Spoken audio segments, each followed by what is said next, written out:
Bien, quelques mots d'abord, vous remercier d'être présent. Ce matin, j'ai tenu la dernière du cycle, dernière réunion multilatérale dans le cadre des discussions pour lesquelles le Premier ministre m'avait mandaté, dans le cadre des discussions autour de la réforme du système universel des retraites. Le chef du gouvernement nous a demandé, à plusieurs membres du gouvernement, de mener des discussions sur un certain nombre de points à approfondir pour améliorer le projet de loi à l'occasion du débat parlementaire. Il y a des discussions sur les mécanismes de transition, sur le minimum contributif, sur la gouvernance. Et pour ce qui me concerne, j'avais deux champs à explorer avec les employeurs publics et les organisations syndicales. Un premier champ autour de la pénibilité, un second champ autour de l'aménagement des fins de carrière et de la gestion de ces mêmes fins de carrière. Et évidemment, nous avons mis à profit ces discussions pour évoquer un certain nombre de dispositifs de transition. Je voudrais tout d'abord remercier toutes celles et ceux qui ont participé aux discussions, c'est-à-dire l'intégralité des employeurs publics, des trois versants de la fonction publique, avec les différentes associations d'élus, la coordination des employeurs publics territoriaux, et ont participé aux discussions bilatérales 6 des 9 organisations syndicales représentatives, la CGT, Force ouvrière et Sud, ayant fait le choix de ne pas participer à ces discussions sur la pénibilité et la gestion des fins de carrière. Je le regrette, mais comme j'ai coutume de dire, j'avance avec ceux qui le souhaitent et avec ceux qui veulent travailler. Nous avons exploré donc ces questions au cours de 2 cycles de réunions bilatérales et de plusieurs réunions multilatérales. Il ressort des discussions sur la pénibilité avec les organisations syndicales et les employeurs. Que tout le monde s'accorde à souligner l'intérêt qu'il y a à développer la prise en compte de la pénibilité dans la fonction publique, avec un certain nombre de chantiers qui sont à affiner, la prise en compte de certains métiers, de certaines populations professionnelles qui sont propres au secteur public et qui peuvent présenter des situations particulières. C'est le cas notamment des métiers médico-sociaux et il y a un travail commun avec ma collègue Agnès Buzyn qui est mené. Les organisations syndicales ont toutes souligné l'intérêt qu'il y aurait à travailler, à trouver des solutions pour la situation des personnes polyexposées, c'est-à-dire exposées à plusieurs critères de pénibilité, tels que recensés dans le compte personnel de prévention, que ce soit les 6 du C2P ou les 4 qui font l'objet de constats a posteriori et dans le cadre de prise en compte médicale. Et a été posée la question pour le secteur public du devenir des catégories actives, évidemment, qui aujourd'hui est un dispositif spécifique à la fonction publique et qui permet à des corps et des cadres d'emploi de bénéficier d'un départ anticipé. Nous avons dit à cette occasion que pour ce qui concerne les métiers dangereux et qui n'ont pas d'équivalent dans le secteur privé, nous maintenons l'intégralité des dispositions qui s'appliquaient aux catégories actives. Ainsi, les policiers, les douaniers de la branche surveillance, les pompiers professionnels, les surveillants pénitentiaires, les policiers municipaux et les contrôleurs aériens, puisque les contrôleurs aériens font l'objet d'une directive spécifique européenne, bénéficieront toujours d'un départ anticipé, soit de 5, soit de 10 ans avant l'âge légal d'ouverture des droits. La loi prévoit ce départ anticipé pour les métiers considérés comme dangereux et un décret, comme c'est le cas aujourd'hui, précisera profession par profession les conditions de ce départ anticipé. Nous avons inscrit dans la loi un certain nombre de dispositions de transition pour les catégories actives. La première des dispositions consiste d'abord à rappeler que pour les agents publics nés avant 1975, il n'y a évidemment pas d'impact.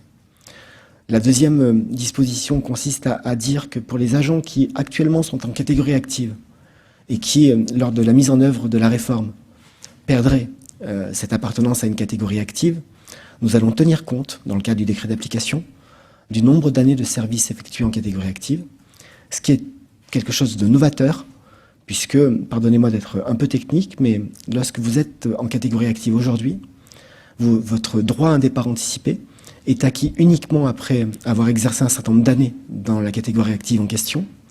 Et si, par exemple, pour les surveillants pénitentiaires, il faut avoir validé 17 ans de service actif, si vous vous arrêtez ou si vous changez de poste au bout de 16 ans, vous avez perdu tout droit. Le droit est acquis intégralement, uniquement à l'issue de la période minimale. Donc nous allons, en dérogation à cette situation, tenir compte pour les générations nées après 1975 et qui sortiront en cours de route, si on me permet cette expression, de catégorie active, tenir compte au moins d'une forme de proratisation de l'avantage acquis. Enfin, précision là aussi utile, nous allons respecter la parole de l'État, c'est bien le moins, pour les agents qui appartiennent à une catégorie active après avoir fait jouer un droit d'option.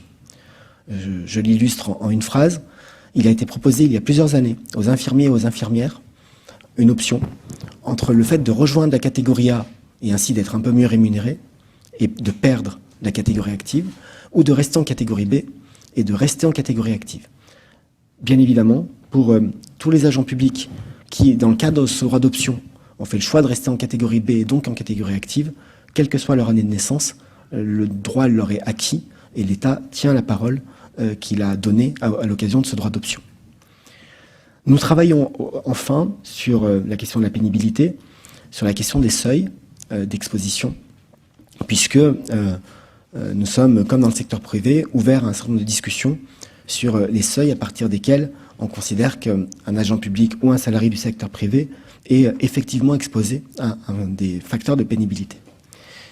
Nous avons pris un engagement, mais qui est aussi une réponse à une attente des organisations syndicales favorables à un système universel de retraite, qui est que la mesure de la pénibilité pour les agents publics, qui, à l'exception des catégories dangereuses, seront éligibles au C2P, soit une mesure individuelle, comme dans le secteur privé. Ainsi, des agents publics qui aujourd'hui n'appartiennent pas à une catégorie active, mais qui sont exposés à des facteurs de pénibilité sans aucune prise en compte et sans aucune contrepartie aujourd'hui, pourront demain bénéficier d'un C2P et donc des contreparties liées au C2P. Je prends un exemple pour illustrer, mais cela peut être par exemple les veilleurs de nuit qui, s'ils étaient dans le secteur privé, seraient exposés aux facteurs pénibilité du travail de nuit, alors que, travaillant dans le secteur public et ne disposant pas du C2P aujourd'hui, ils ne bénéficient d'aucun accompagnement et d'aucune contrepartie. Nous avons ouvert une deuxième discussion avec les partenaires sociaux, syndicats et représentants d'employeurs publics, sur la question de la fin de carrière, autour de deux propositions. La première proposition est de créer une modalité nouvelle de liquidation des comptes épargne-temps, pour permettre à un agent public disposant d'un compte épargne-temps de liquider celui-ci en fin de carrière, en accord avec son employeur, de manière à ainsi pouvoir le liquider à raison de 1 ou 2 journées par semaine, par exemple, et pouvoir finir sa carrière professionnelle en travaillant à temps partiel, mais en étant payé à temps plein, puisqu'il s'agit de jours qui lui sont dus. Les organisations syndicales et les employeurs publics ont dit leur intérêt pour cette formule, tout en disant que ça ne pouvait pas être la seule solution et la seule piste, bien évidemment. Ils ont tous dit être prêts à travailler, organisations syndicales et employeurs, sur deux points en particulier. L'obligation de créer des comptes épargne-temps pour tous les agents publics, puisqu'aujourd'hui, dans la territoriale en particulier, il faut que les collectivités délibèrent pour permettre la création de CET, et de travailler aussi sur la question du plafonnement, et plus exactement du déplafonnement du nombre de jours que l'on peut accumuler sur un CET, puisqu'évidemment, là aussi, dans la territoriale en particulier, certains plafonds sont très bas d'une collectivité à l'autre, et si les plafonds sont très bas, l'objectif d'accompagnement d'une fin de carrière est évidemment réduit, et nous devons y travailler. La deuxième piste sur laquelle nous avons avancé concerne la retraite progressive, puisque sur mandat du Premier ministre, nous avons évoqué avec eux la possibilité d'ouvrir à la fonction publique la retraite progressive. Il ressort des discussions que nous avons eues avec eux une volonté de grande convergence avec le secteur privé et une volonté de simplicité. Convergence et simplicité sous plusieurs aspects. D'abord, garantir aux agents publics le fait que ce soit un droit pour l'intégralité des agents publics, sans distinction de corps ou de cadre d'emploi. C'est une demande unanime des organisations syndicales et les employeurs publics ont aussi dit leur intérêt pour une telle formule, sachant que, comme dans le secteur privé, cela serait conditionné à un certain nombre de critères, tant en termes d'âge que de durée de cotisation, en tout cas de durée d'assurance. Tous ont dit leur volonté, du côté des organisations syndicales, que le critère d'âge, tel qu'il est fixé dans le projet de loi soumis au Parlement, soit revu, puisqu'aujourd'hui, le projet de loi indique l'âge de 62 ans, et il souhaite que ce soit plutôt autour de 60 ans. Certains y ont des propositions plus basses, d'autres un peu différentes, mais il y a une volonté exprimée, que j'ai entendue, de diminution de l'âge, et plutôt autour de 60 ans. Tous souhaitent aussi, mais c'est un engagement qui est pris, que la période de retraite progressive, qui se caractérise par une activité partielle et une retraite partielle, puisse contribuer à l'acquisition de points dans le cadre du système universel de retraite, sur la partie travaillée évidemment, mais c'est ce qui se passe dans le secteur privé, avec une technique de pré-liquidation au moment de la retraite progressive et de liquidation avec un recalcul de droits au moment de la véritable retraite, et nous ferons la même chose dans le secteur public. Il faut noter que les organisations syndicales ont toutes exprimé une demande unanime par définition, pour celles qui ont participé aux concertations, je le répète, consistant à ouvrir la retraite progressive aux générations avant 1975 et pas seulement aux générations qui seraient concernées par l'application de la réforme, et c'est un point sur lequel nous allons devoir travailler. Enfin, un aspect a été évoqué par l'ensemble des organisations syndicales au cours de ces discussions. Il concerne les mécanismes de transition et les mécanismes de garantie des droits acquis. Vous savez que nous voulons veiller à garantir les droits acquis dans le système actuel pour les générations qui verront leur pension calculée sur la base de 2 systèmes. Et je le répète, après l'avoir dit en multilatéral il y a une dizaine de jours, les organisations syndicales ont dit leur demande unanime, pour les 6 ayant participé aux travaux, que soit privilégié ce qu'on appelle un scénario à l'italienne, et plus précisément une clause d'affiliation successive, de manière à ce que, lorsque nous arrêterons les compteurs du système actuel, les droits acquis puissent, lors de la liquidation, être calculés en les projetant à l'échelle de toute une carrière et pas seulement au moment du changement et du passage au système universel. J'ai indiqué aux organisations syndicales et aux employeurs publics que nous examinons actuellement toutes les modalités de calcul des droits acquis et que cette modalité dite à l'italienne retenait beaucoup notre attention. Nous y travaillons, notamment en termes d'évaluation et afin de proposer des arbitrages au Premier ministre. Comment le travail va continuer, et j'en arrête là, de 2 manières. Hier, Édouard Philippe a annoncé aux participants à la conférence de financement qu'il proposait que soit réunie une réunion interprofessionnelle la semaine du 10 février pour faire un point sur les sujets pour lesquels une concertation complémentaire a été organisée depuis le 19 janvier, ceux que je viens d'évoquer, mais aussi la question de la gouvernance du minimum contributif et des spécificités à l'éducation nationale et au ministère de la Santé. Il a proposé que ce soit organisé la semaine du 10 février. C'est à cette occasion-là qu'un certain nombre d'annonces, si nous en sommes en mesure évidemment, pourront être faites sur ce qui est retenu. Je n'ai pas voulu, à ce stade, annoncer aux organisations syndicales et aux employeurs publics ce matin tel ou tel arbitrage, pour 2 raisons. Une très pratique, c'est que pour qu'un arbitrage soit annoncé, il faut qu'il soit rendu, et ça n'est pas encore le cas. Une deuxième de fond, c'est le fait que nous tenons énormément au caractère universel du système et à la convergence des dispositifs entre le secteur public et le secteur privé, et que tous les sujets que nous avons évoqués côté public sont croisés, doivent être croisés, mais ils le sont d'ores et déjà avec les sujets évoqués par Muriel Pénicaud dans le secteur privé. Au-delà des décisions qui pourraient être prises la semaine du 10 février et qui se traduiraient par des amendements en cours de débat parlementaire au projet de loi, nous aurons d'autres opportunités d'avancer sur ces sujets-là, dans la fonction publique en particulier, à la fois lors de la préparation des décrets d'application de la réforme des retraites, puisque un certain nombre de dispositions relèveront du niveau réglementaire. Et puis nous avons une particularité très propre à la fonction publique, c'est que nous disposons depuis la loi du 6 août d'un certain nombre d'habilitations à légiférer par ordonnance sur les questions de santé au travail et donc de prévention, ce qui peut être très utile pour compléter les travaux sur la pénibilité, mais aussi sur les questions de formation et d'usure professionnelle, champ différent de celui de la pénibilité, mais la préparation de ces ordonnances nous permettra aussi de donner suite à un certain nombre de sujets qui ont été évoqués par les uns et par les autres à l'occasion de ces rencontres, que ce soit les organisations syndicales ou les employeurs publics. J'en reste là pour le moment et je me tiens à votre disposition. Oui. Et il a de Comarmont les Échos. Sur la pénibilité, dans le privé, il y a 2 mesures qui sont en cours de construction. D'une part, un droit à la reconversion avec un budget de formation et la garantie de maintien du salaire pendant 6 mois. Est-ce que cette disposition s'appliquerait également aux 3 fonctions publiques, d'une part, et d'autre part, il est question non pas d'aligner les 4 critères qui ont été, de réintégrer, les 4 critères qui ont été sortis du C2P, mais de permettre la possibilité par branche de coter des métiers qui donnerait droit à l'attribution de droits spécifiques de pénibilité. Est-ce qu'on s'oriente aussi dans la fonction publique vers un système de cotation de métiers pour les critères qui ne sont pas dans le C2P? Aux deux questions, je pourrais répondre de manière très lapidaire, oui. Mais peut-être que ça mérite quelques explications. Sur la première chose, sur le droit au reclassement, si nous appliquons une disposition du type de celle que vous avez évoquée en cas de pénibilité dans le secteur privé, nous l'appliquerons aussi dans le secteur public.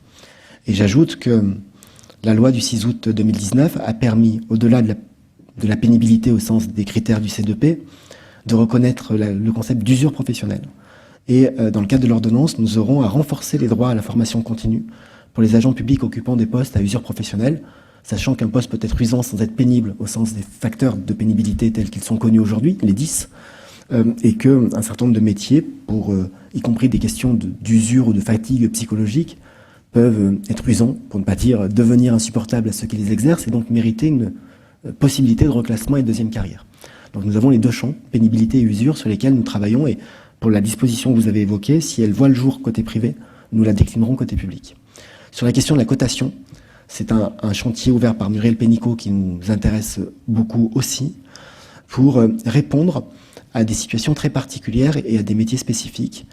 Et c'est notamment le cas dans le secteur médico-social, puisque nous savons que certains métiers, comme les métiers d'aide-soignant, peuvent faire l'objet de ces discussions-là.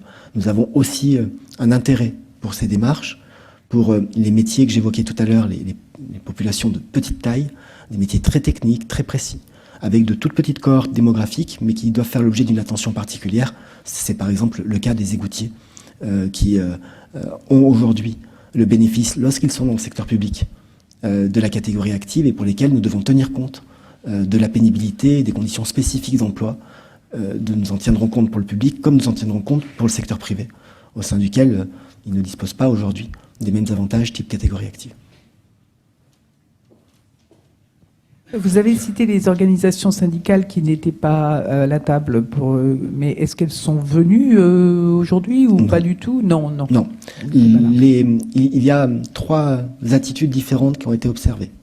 La première attitude est celle des organisations syndicales qui considèrent que le système universel de retraite est un projet qui leur convient sur l'esprit, la philosophie, et vous retrouvez des gens comme la CFDT, l'UNSA sans difficulté, qui du coup participent aux discussions et accompagnent leur participation aux réunions multilatérales et aux réunions bilatérales de contributions écrites pour préciser leurs propositions et leur positionnement. Vous avez une organisation syndicale, la FSU, qui manifeste son opposition résolue au projet, mais qui participe aux réunions bilatérales et multilatérales, considérant que même si ils ont une opposition résolue au projet de réforme des retraites, il y a un intérêt et une utilité à parler pénibilité et gestion des fins de carrière dans la fonction publique. Et il y a trois organisations syndicales qui ont fait le choix de ne participer ni aux réunions multilatérales, ni aux réunions bilatérales auxquelles je les ai invités, et de ne pas participer à ce débat et de ne pas participer à ce travail de proposition sur la pénibilité et sur la gestion des fins de carrière. Bonjour, Bruno de Cotigny de l'agence de presse médicale. Est-ce que vous pouvez préciser si la concertation menée sur ces questions par Agnès Buzyn sur la FPH est terminée également? Et si oui, est-ce que vous pouvez nous en dire quelques mots? Je pense notamment sur la pénibilité. Il y a le syndicat des managers publics en santé qui avait plusieurs revendications, notamment sur des nouveaux critères pour le C2P, type accueil de public difficile, etc. Est-ce que vous êtes ouvert sur cet élargissement des critères? Vous me permettrez, par respect et souci de cohérence, de ne pas m'exprimer à la place d'Agnès Buzyn et de ne pas faire compte-rendu des réunions bilatérales qu'elle a organisées et auxquelles je n'ai pas participé, ce qui rend l'exercice du compte-rendu encore plus périlleux. Ça, c'est la première chose. De manière générale, sur la question du C2P, nous avons dit et répété depuis le début de cette discussion que notre volonté était d'en rester aux 6 critères définis par les ordonnances de 2017, tout en étant ouvert à la question des seuils, tant sur les 6 critères que sur les 4 critères, les 3 posturaux et l'exposition aux risques chimiques. Il y a un certain nombre de demandes qui sont portées par telle ou telle organisation syndicale sur la prise en compte d'autres métiers, d'autres critères. Parfois d'ailleurs, et ça n'est pas un reproche que je leur fais, c'est la difficulté même de l'exercice, avec une forme de confusion entre la pénibilité, les risques psychosociaux ou même la notion d'usure professionnelle ou de besoin de reclassement. Mais en la matière, les frontières sont toujours difficiles à trancher et à définir. Et j'ai peur de vous dire une bêtise parce que je crois qu'elle s'est terminée, les réunions bilatérales ont eu lieu.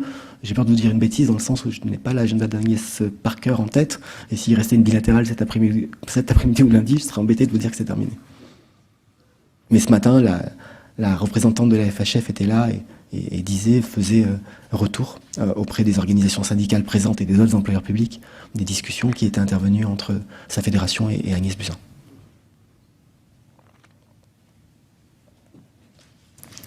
Je reviens sur les enjeux de cotation de postes. À quel niveau se feront les discussions? Est-ce que c'est par ministère? Est-ce que c'est par employeur? Je pense aussi donc à la fonction publique territoriale, évidemment. Et sur l'hospitalière, d'après ce que vous dites, ce serait plutôt au niveau du ministère que les discussions se feraient. Mais pour le reste, à quel niveau? Si nous avançons, et je dis bien si nous avançons, puisque c'est une hypothèse de travail, sur la question de la cotation des métiers, il paraît logique dans la fonction publique que ce soit organisé à l'échelle de corps ou de cadres d'emploi, dès lors que ceux-ci sont suffisamment homogènes pour correspondre à un métier en particulier. Nous avons dans la fonction publique, pour les trois versants, un répertoire des métiers qui nous permet aussi d'avoir une entrée métier si c'est nécessaire et de pouvoir regrouper ces métiers dans des corps ou des cadres d'emploi de manière à pouvoir le décider. Et ça serait une discussion qui serait nécessairement menée au niveau interversant et ensuite par versant. Et je vous confirme que pour l'hospitalière, les discussions sont pilotées par ma collègue Agnès Buzyn.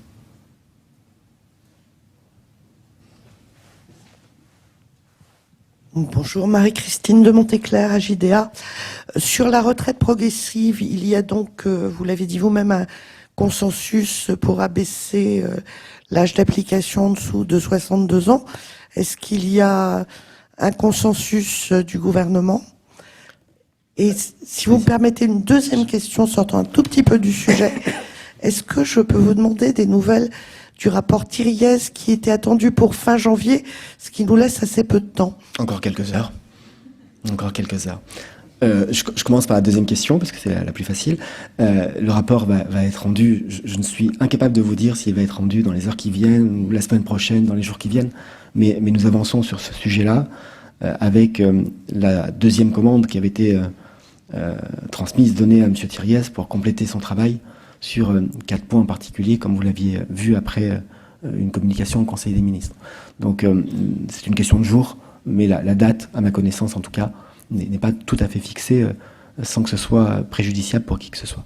Sur la première question que vous avez posée, c'est par rapport à la retraite progressive. En l'état du droit, dans le secteur privé, la retraite progressive est accessible à partir de 60 ans et sous condition de 37,5 années d'assurance et donc de cotisation. Le projet de loi transmis au Parlement propose une borne à 62 ans pour tenir compte du fait qu'après 2027, un âge d'équilibre sera fixé par les partenaires sociaux. Je répète, toutes les organisations syndicales ont souhaité que ce soit abaissé à 60 ans, mais en réalité, l'abaissement à 60 ans serait le maintien du droit actuel, puisque c'est ce qui est prévu. Les arbitrages ne sont pas rendus, je le répète. J'ai entendu cette demande qui était unanime du côté des organisations publiques. Et je n'ai pas connaissance, au moment où je vous le dis, de la position des mêmes organisations syndicales dans le secteur privé. Je serais surpris qu'elles soient différentes. Mais je n'en ai pas connaissance à ce stade. Justement, sur la retraite progressive, en fait, je ne sais pas, c'est donc pas dans la fonction publique, mais dans le privé, ça ne marche pas. Il y a, si je me souviens bien, 18 000 retraites progressives en 2018, selon la Caisse nationale d'assurance vieillesse. Donc, pourquoi ça ne marche pas et qu'est-ce qu'il faudrait faire pour que ça marche mieux? Alors, pourquoi ça ne marche pas et qu'est-ce qu'il faut faire? C'est Muriel Pénicaud, il travaille justement. Il faut voir comment est-ce qu'on peut rendre le dispositif plus attractif. Est-ce que et je pose volontairement cette forme de question, est-ce que le passage à un système universel par points peut nous permettre de revoir les questions de durée de cotisation et d'affiliation? Comment est-ce que l'on peut améliorer la prise en compte des droits acquis sur la partie travaillée? Est-ce que c'est une demande des organisations syndicales, de certaines d'entre elles? est-ce que l'on organise la possibilité d'une surcotisation pour que cette partie de retraite progressive puisse rapporter proportionnellement plus de points que ceux liés au strict maintien d'une activité partielle? Ce sont autant de champs qui sont ouverts et Muriel Pénicaud a, dans les missions qui lui ont été confiées dans ce cadre par Édouard Philippe, le soin justement d'améliorer le dispositif, parce que vous l'avez dit, 18-19 000 par an, on ne peut pas dire que ce soit très très important. Et on aimerait le rendre plus efficace. De manière générale, si vous me permettez peut-être cette dernière conviction, cette dernière parole, l'ambiance, au-delà de ceux qui font le choix de participer et de ceux qui font le choix de ne pas participer.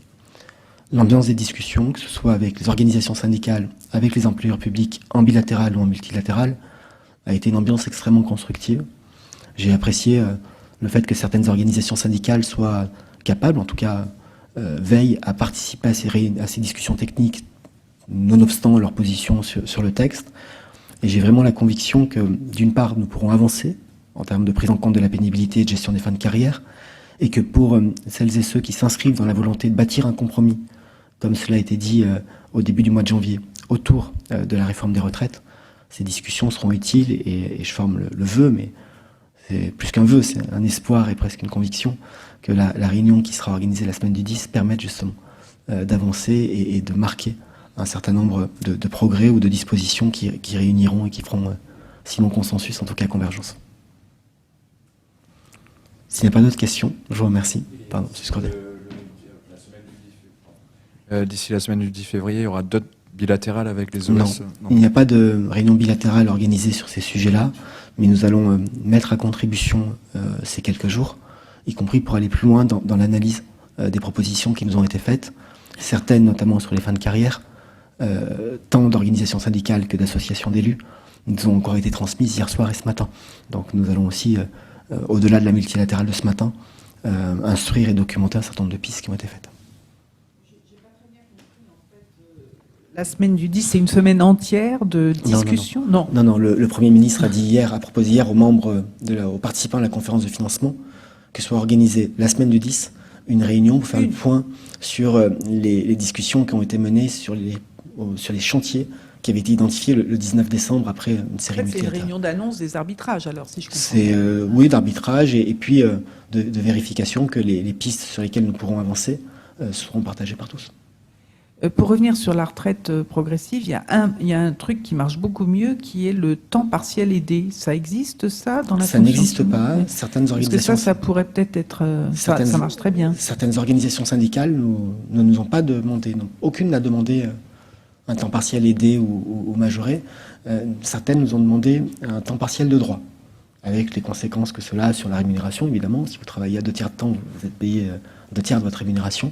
Mais certaines organisations nous ont demandé d'examiner la possibilité d'un temps partiel de droit qui serait ouvert aux agents. Donc ça fait partie des choses que nous regardons. Aucune n'a évoqué un temps partiel aidé, pour reprendre votre expression.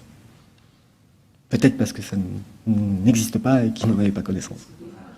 Ça permet justement de gagner ses droits à la retraite sur la totalité du salaire, au lieu de la gagner sur la partie de la retraite. Je vous fais l'état des discussions et des propositions qui nous ont été faites. Merci à tous.